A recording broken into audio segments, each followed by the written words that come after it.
सतगुरुदेव की जय। परम पिता परमात्मा पूर्ण ब्रह्म सर्वसृष्टि रचनहार कबीर परमेश्वर जी ये हम सब आत्माओं के पिता हैं। हम अपने पिता को भूलकर हम इस काल भगवान को अपना मान बैठे, जिस कारण से हम यहाँ इस घटिया लोक में दुख पा रहे हैं। 21 ब्रह्मांड के अंदर कोई प्राणी सुखी नहीं है। आप प्रतिदिन देखते हो इन पशु और पक्षियों का क्या हाल है, कैसी ये जी रहे हैं। फिर आप मनुष्यों के विषय में देख लीजिए, कोई प्राणी सुखी नहीं। जितने भी ये पृथ्वी के ऊपर प्राणी हैं सभी अपने पेट के लिए ही दिन रात व्यस्त रहते हैं और यही करते करते इनका अंत हो जाता है। परमात्मा हमें याद दिलाते हैं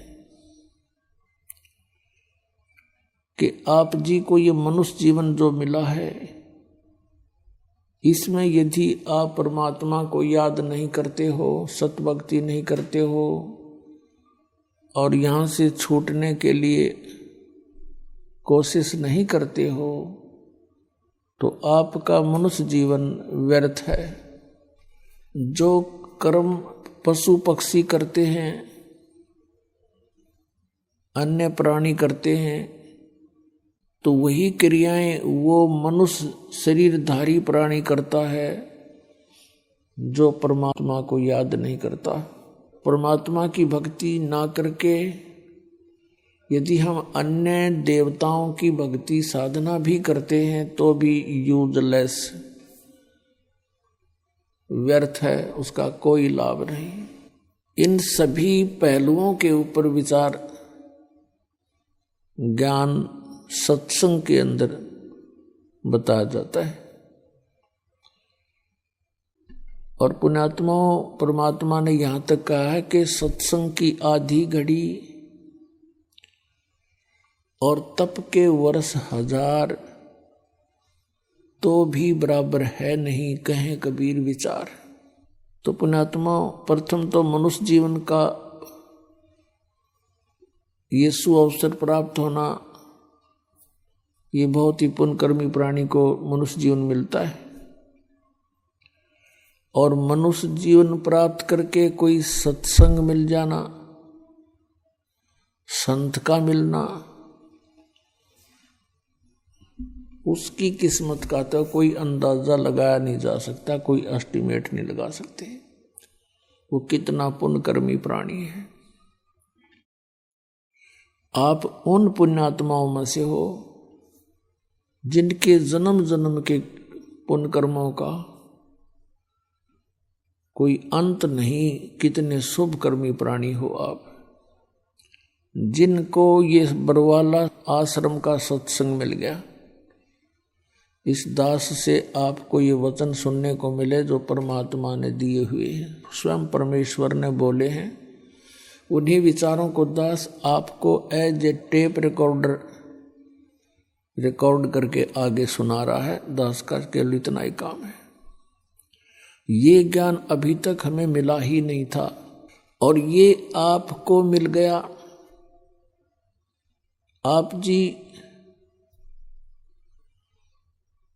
सत्संग में सुन रहे हो। परमेश्वर कबीर देव जी ये सर्वशक्तिमान हैं, सर्वसृष्टि रचनहार हैं और ये हमारे पिता हैं। हम काल के साथ एक बालक की तरह वैसे लटक कर आगे इसके साथ अनजान पने में अपने पिता को भूल गए। तो यहाँ हम दुखी हुए, हम कितने कष्ट उठा रहे हैं। वो परमात्मा इतना दयालु है, फिर यहाँ आए, हमें ज्ञान देने लगे। लेकिन हम इस काल की भांग को पीकर यहाँ इसके झूठे इस सुख को प्राप्त करके हम अपने पिता के भी विरोधी बन गए। हमने अपना पिता भी पहचान में नहीं आता, हमने इतनी भांग पी रखी है इस काल की। तो पुण्यात्माओं, आपको परमात्मा ने आके बताया कि तुम मेरे बच्चे हो, आप यहाँ गलत स्थान पर रह रहे हो, तुम यहाँ सुख मांगते हो मेरे से, यहाँ का सुख तुम्हारा शत्रु है, ये नकली सुख तुम्हारा दुश्मन है, तुम्हारा जीवन नाश करता है। तुम्हें सुख चाहिए, सतलोक में चलो। जैसे बच्चे विद्यालय में या यूनिवर्सिटी में, महाविद्यालय में, कॉलेज में, और वहाँ सुख से रहते हैं, वहाँ सब सारे सुख वहाँ चाहते हैं और पढ़ते हैं नहीं, शराब पीवें, सिनेमा देखें, अच्छे बढ़िया खावें और सो जावें। तो वो उनको वहाँ सुख नहीं लेना चाहिए था। वहाँ तो उन्होंने एक भरसक प्रयत्न करके, दृढ़ मेहनत करके, कठिन और सफल होना था, और वो सुख उनको फिर आगे मिलना था। कहीं सर्विस मिल जाती सरकारी, या कोई फैक्ट्री में, या कोई अन्य बिजनेस करते, तो वहाँ उनको सुख प्राप्त करना चाहिए था, ना कि कॉलेज और स्कूल विद्यालय में। और जो विद्यालय में ही अपना आनंद लेते हैं, पैसा बर्बाद करते हैं, सिनेमा देखते हैं, वो बच्चे, वो अक्षणिक सुख था उनका और जीवन नष्ट हो गया। फिर आजीवन कष्ट उठाते हैं, वो किसी का नौकर लगते हैं, कहीं मजदूरी करते हैं और कहीं धक्के खाते फिरते हैं। और जो बच्चे उस कॉलेज में मेहनत करके पास हो जाते हैं, सफल हो जाते हैं, उनको फिर वो सुख उससे भी अधिक आजीवन मिलता है। ठीक इसी प्रकार परमात्मा कहते हैं, यहाँ तुम जो सुख खोज रहे हो और तुम यहाँ आनंद ले रहे हो, कौन सा आनंद? घूटी का, दूसरा आनंद माया इकट्ठी करने का, और तीसरा आनंद मेरी संतान होगी।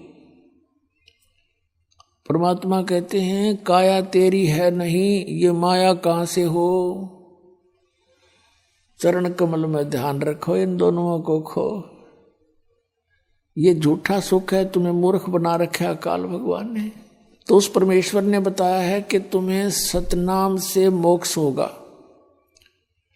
यहां से तुम पीछा छुटवाओ और एक सतनाम मैं तुम्हें दूंगा जो 2 अक्षर का है। उस सतनाम का जाप करके, रहनी रहकर, मर्यादा में रहते हुए आप भक्ति करो और आपका मोक्ष हो जाएगा। फिर वो सुख तुम्हें सतलोक में मिलेगा और वहां कोई कष्ट नहीं। शंखों लहर मेहर की उपजे, कहर नहीं जा कोई। दास गरीब अचल अविनाशी, सुख का सागर सोई। तो वहां जाने के लिए सतनाम की एक बहुत इम्पोर्टेंस है। इस नाम के जाप बिना सतलोक नहीं जा सकते। और इससे भी इम्पोर्टेंट है सार नाम। और इन तीनों ही मंत्रों का जाप ही करना होता है।